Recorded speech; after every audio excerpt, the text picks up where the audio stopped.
Assalamualaikum warahmatullahi wabarakatuh. Waalaikumsalam warahmatullahi wabarakatuh. Selamat siang anak-anak semua. Siap. Ini siang-siang gimana katanya? Baik. Udah masih semangat atau udah mulai ngantuk? Biar lebih fokus kita main dulu. Jadi kaitan apa namanya? Ya gila. Gini juga. Yang pertama ke depan, tingkat ke depan, tingkat ke belakang, tingkat ke depan belakang. Bisa?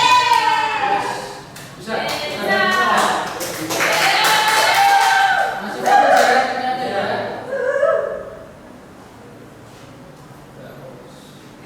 Ternyata kan masih fokus, oke.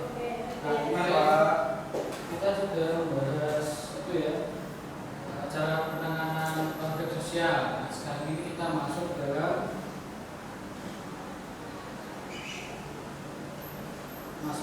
konsep mewujudkan perdamaian. Oke. Oke, sekarang masuk ke materi konsep mewujudkan perdamaian ya. Nah, sebelum mulai pelajaran kita berdoa. Nah, yang memimpin doa ketua kelas siapa? Kita. Oke, tolong dipimpin doanya ya. Untuk memulai pembelajaran kita kali ini, alangkah baiknya kita berdoa terlebih dahulu. Berdoa mulai. Berdoa selesai. Oke, baru sekarang ada yang nggak masuk atau masuk semua? Masuk semua. Masuk semua, alhamdulillah. Oke. Nah, sebelumnya, kita mulai sekarang aja ya pelajaran ini. Ya Pak. Siapa? Lama-lama ya, lama-lama nanti ya, efektif. Nah, ini tujuan pelajaran sekarang ini ada dua ya, yaitu sebagai peserta didik kalian harus mampu untuk memahami konsep mewujudkan perdamaian.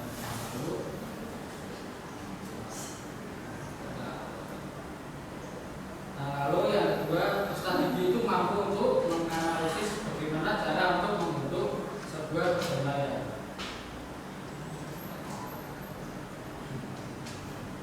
Nah, apa sih perdamaian itu? Bisa dilihat ya di sini. Perdamaian itu bisa diartikan sebagai ketenangan, ketidakberadaan konflik yang melibatkan individu atau kelompok. Nah, secara sosial, perdamaian itu menciptakan lingkungan yang mendukung kerjasama dan harmoni antara masyarakat, antara anggota masyarakat. Nah, secara individu, perdamaian bisa dihubungkan dengan kondisi psikologis, yaitu kesejahteraan psikologis atau keharmonisan dalam hubungan secara personal. Nah, bisa dilihat sih gambar yang berhubungan dengan perdamaian ini. Coba yang gambar sebelah kanan atau kiri kalian gambar apa? Bisa apa tadi? Oke, perselisihan pendapat. Itu termasuk dalam apa? Konflik. Konflik, oke. Yang sebelah kanan? Oke, pembentuk kesepakatan ya. Bisa dibilang apa ini? Oke, bisa dibilang membentuk perdamaian.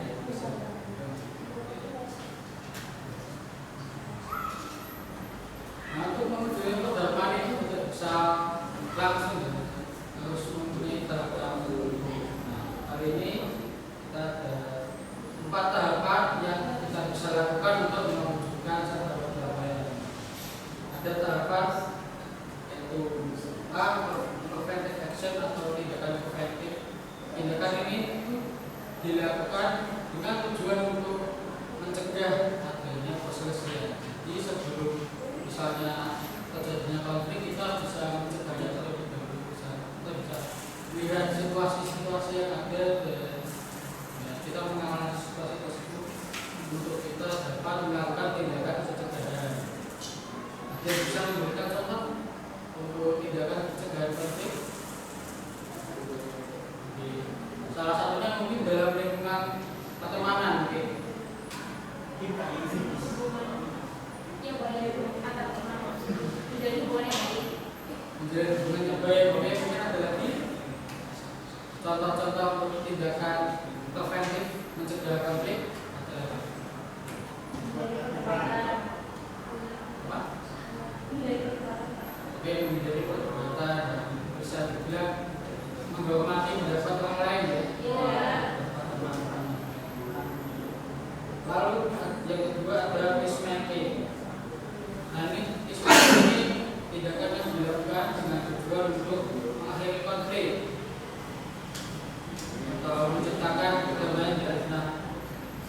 Peacemaking ini bisa dilakukan secara sukarela ataupun dengan paksaan. Jadi misalnya kalau konflik telah terjadi, kita bisa melakukan tindakan yang untuk menciptakan atau perdamaian dari konflik tersebut. Misal dalam contoh sehari-hari untuk menciptakan perdamaian seperti apa? Mungkin ada konflik dalam ruang lingkup pertemanan atau keluarga. Nah, mungkin contoh tindakan yang bisa Anda lakukan itu seperti apa? Saling memaafkan. Oke. Sebelum saling memaafkan mungkin kita bisa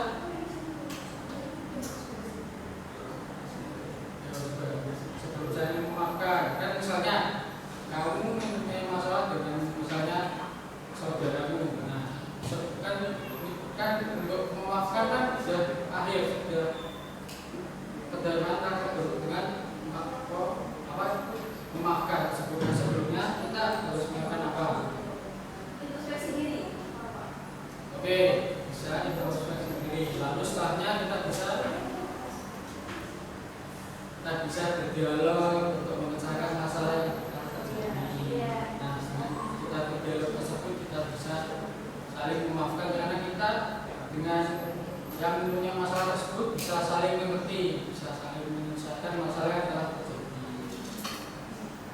Itu ya secara sukarela ya. Mungkin secara paksaan itu seperti perang. Mungkin kan saat ini kan ada konflik yang terjadi antara Rusia dan Ukraina.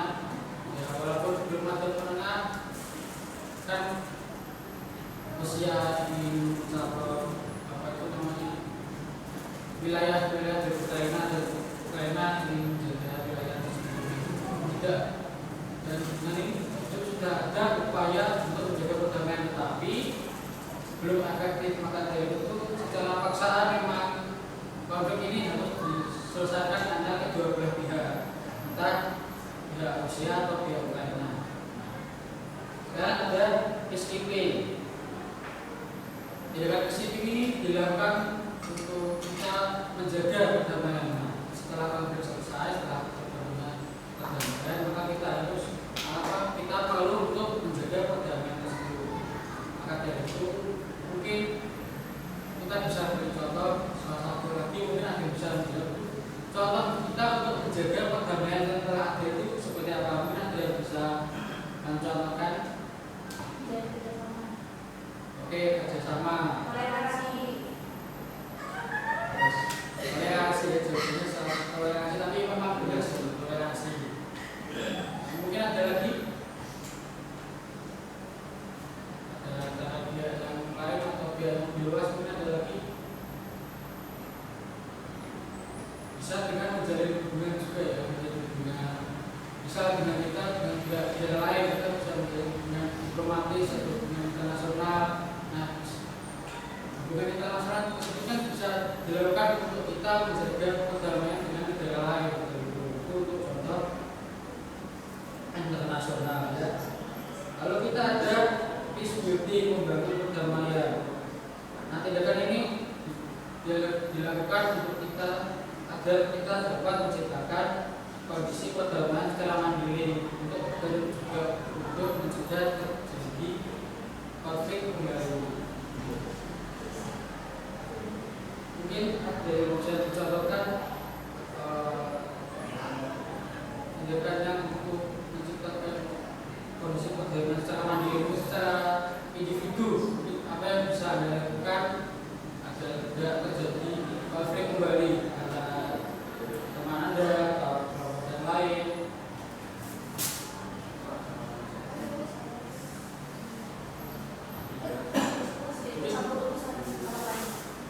Oke, menghindari konflik dengan bisa itu juga bisa.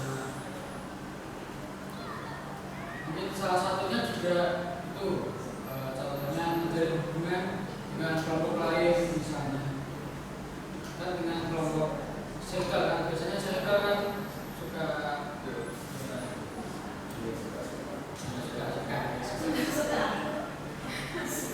biasanya circle kan ya sendiri-sendiri ya, tidak suka ya berbaur dengan circle lain karena mereka kan sukanya sama circle sendiri. Nah mungkin bisa menjalin hubungan antara circle satu dengan circle lainnya, karena dengan hubungan itu mungkin konflik kedepannya bisa sendiri kan.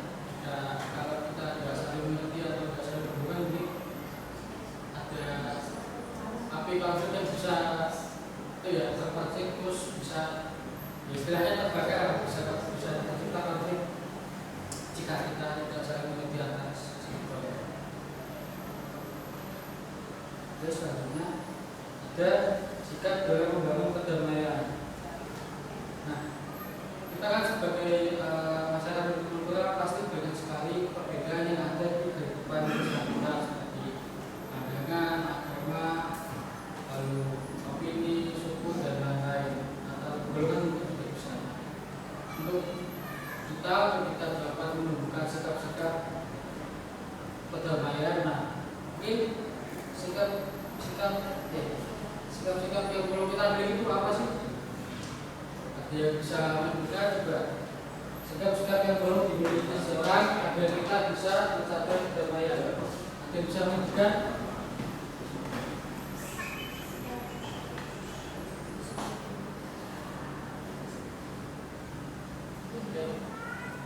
Kan untuk mencapai kedamaian kita kan perlu sikap tertentu, kita tidak boleh tidak bisa terus menang-menang. Oke, nah sikap apa yang kita butuhkan? Nah, coba bisa dijawab. Oke. Berpikir kritis. Oke, satu ya, berpikir kritis. Nah, saya tipu ya.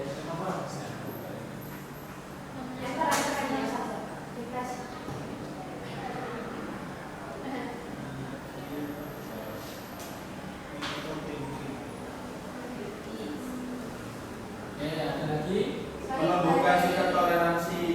Oke, sikap toleransi.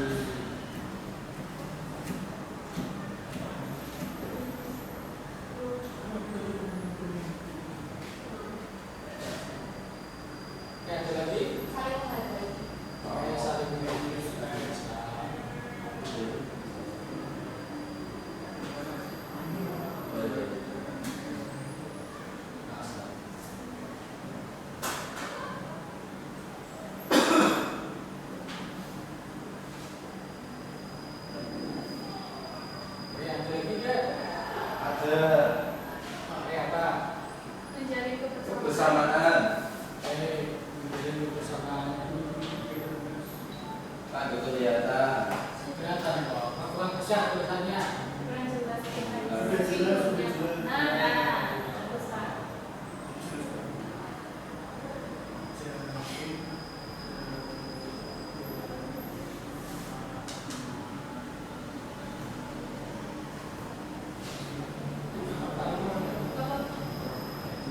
Mungkin ada lagi?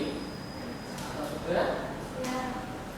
Nah, bisa kita lihat sikap-sikap ini penting ya untuk kita membangun sebuah kedamaian. Kita harus bisa berpikir kritis. Nah, satunya mungkin untuk membaca situasi apa sih yang bisa kita lihat agar kita bisa menjaga konflik atau bisa lebih kedamaian. Nah, harus sikap toleransi. Sikap ini juga bisa kita lakukan untuk kita menjaga kedamaian kalau ada bisa bertoleransi dengan perbedaan, misalnya perbedaan agama, lalu perbedaan golongan, suku, mungkin juga perbedaan pandangan.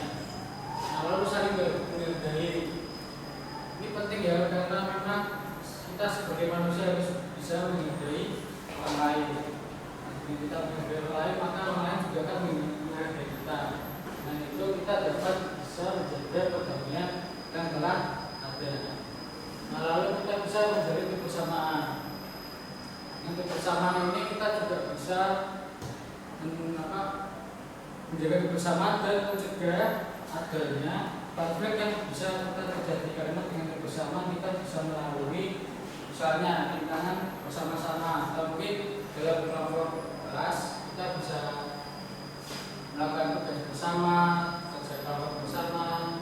Nah, ini sosial ya, dapat menjaga adanya kedamaian.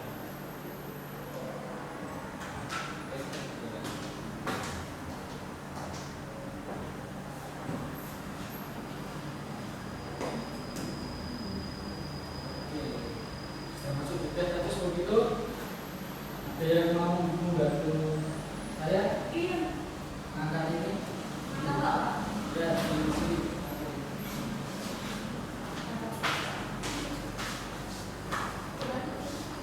Ini di sini sini.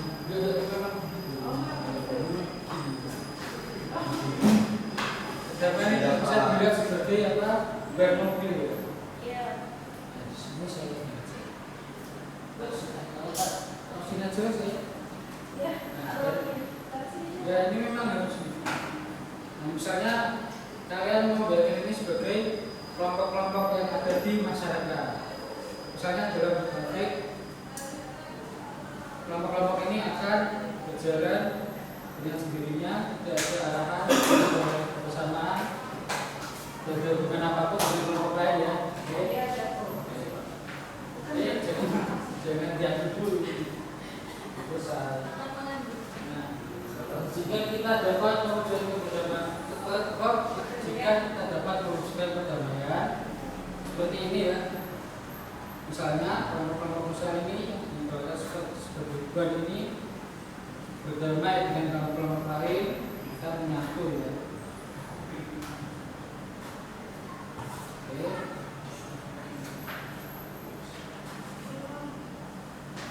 Nah, lihat mereka telah berdamai dengan yang lain dan juga bersatu dengan itu, mereka bisa menjalin kebersamaan dan mereka bisa apa itu berjalan dengan satu arah ya. Jadi bisa berjalan bersama, bisa diibaratkan dalam mengatasi permasalahan mereka dapat mengerjakannya bersama. Jadi lancar.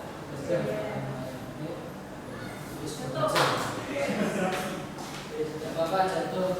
Terima kasih.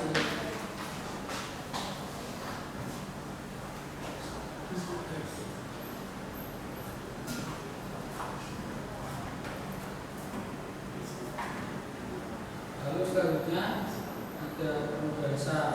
Oke, saya bagikan model ini. Saya bagi ke dalam 4 kelompok ya. Iya, Pak. Kelompok ini ada 8 orang, jadinya satu kelompok 2 orang. Oke. Ups. Ini sampingnya ya.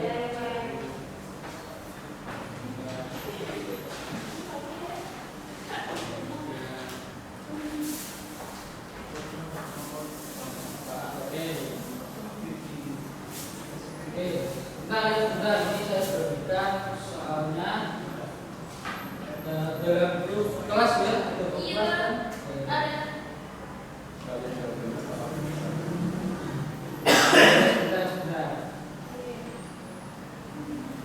Saya sudah kirim. Sudah, Pak. Oke, saya tunggu 5 menit ya. Ya. Jangan lama-lama nanti ya.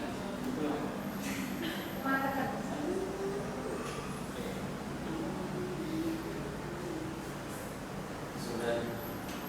Sudah. Sudah. Oke, sebentar dulu Mbak. Iya, Yang Pak. lainnya kan masih belum ya. Iya, Pak.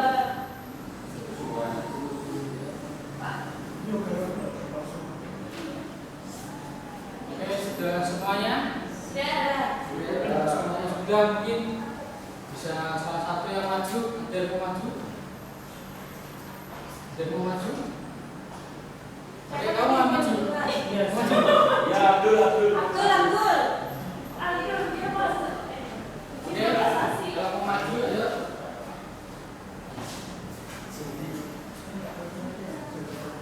Kan ada dosa ya. Nah, atau mungkin salah satu, mau yang mana? Satu. Satu aja. Oke, soal nomor 1. Oke, coba tolong bacakan soal nomor 1. Oke, nggak salah jawabannya ya. Aku jelaskan. Artikel ketua OPM. Pernyataan ketua OPM keputusan kembali dengan NKRI termasuk dalam daftar peacemaking akan dibentuk perdamaian. Alasannya adalah ketua OPM menyatukan keinginannya untuk bersatu kembali dengan NKRI sebagai langkah untuk mengakhiri konflik dan menciptakan perdamaian di Papua. Pernyataan kedua, OPM menunjukkan untuk membuka dialog dan kerjasama dengan pemerintah Indonesia yang merupakan elemen penting dalam proses peacemaking. Dengan adanya komitmen dari kedua belah pihak, OPM dan pemerintah untuk saling mendengarkan dan mencari solusi bersama perdamaian bisa lebih tercapai. Oke, jadi jawabannya apa? Peacemaking. Oke, peacemaking. Nah, tadi apa yang dilakukan oleh OPM yang termasuk dalam peacemaking tersebut? Menyatakan keinginannya untuk bersatu kembali. Oke, bisa dibilang ini adalah langkah awal ya. Langkah awalnya menyatakan keinginannya untuk kembali ke NKRI.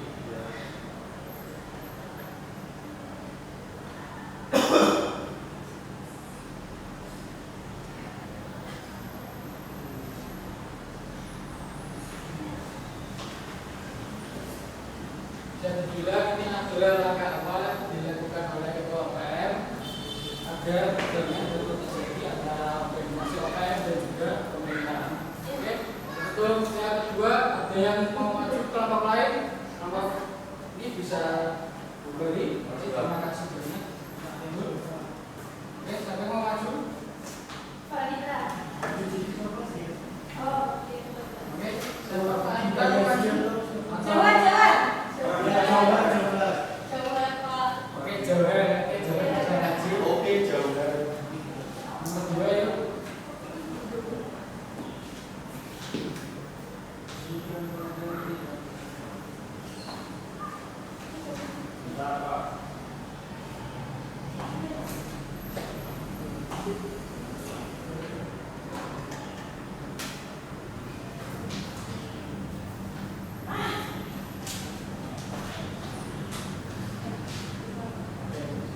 Sekarang untuk jawaban yang nomor 3. Oke, jadi yang kedua itu terkait artikel memasukkan perdamaian TNI yang mengirim 850 prajurit TNI bagi pasukan perdamaian PBB di Afrika Tengah, termasuk dalam tahapan peacekeeping atau menjaga perdamaian.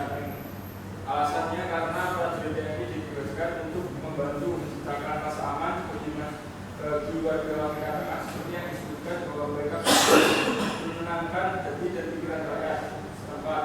Yang penting untuk menjaga hubungan baik dan mengurangi konflik. Pengiriman pasukan perdamaian di provinsi PBB adalah bentuk konkret dari peacekeeping. Pasukan TNI bertugas untuk memantau situasi, melindungi warga sipil dan menstabilkan daerah konflik yang sejalan dengan tujuan peacekeeping.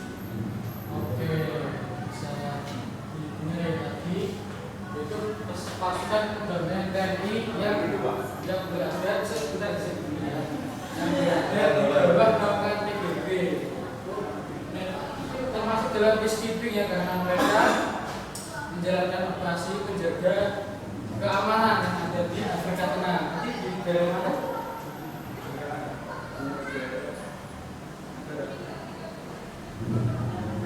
Di Afrika Tengah, mungkin di daerah Kongo ya. Mereka juga beban karena memang di daerah tersebut kan sering terjadi konflik. Jadi itu mungkin untuk menjaga agar konflik dari kelompok-kelompok yang lain di daerah tersebut. Nah, pasukan TNI diturunkan. Jadi itu bisa dibilang masuk ke dalam peacekeeping, yaitu menjaga perdamaian. Oke, bisa kembali. Terima kasih untuk jawabannya.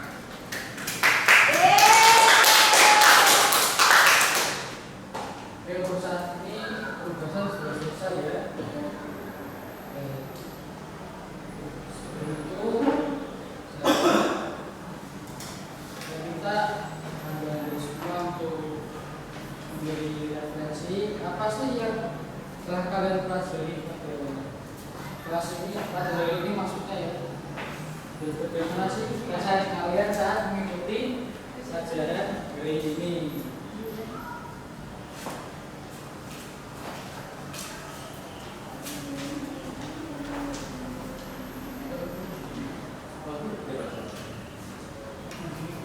Saya beri waktu untuk mengisi ya. Siap tenang aja.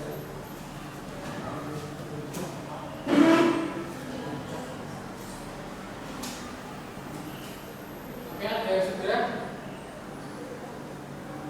Sudah Pak.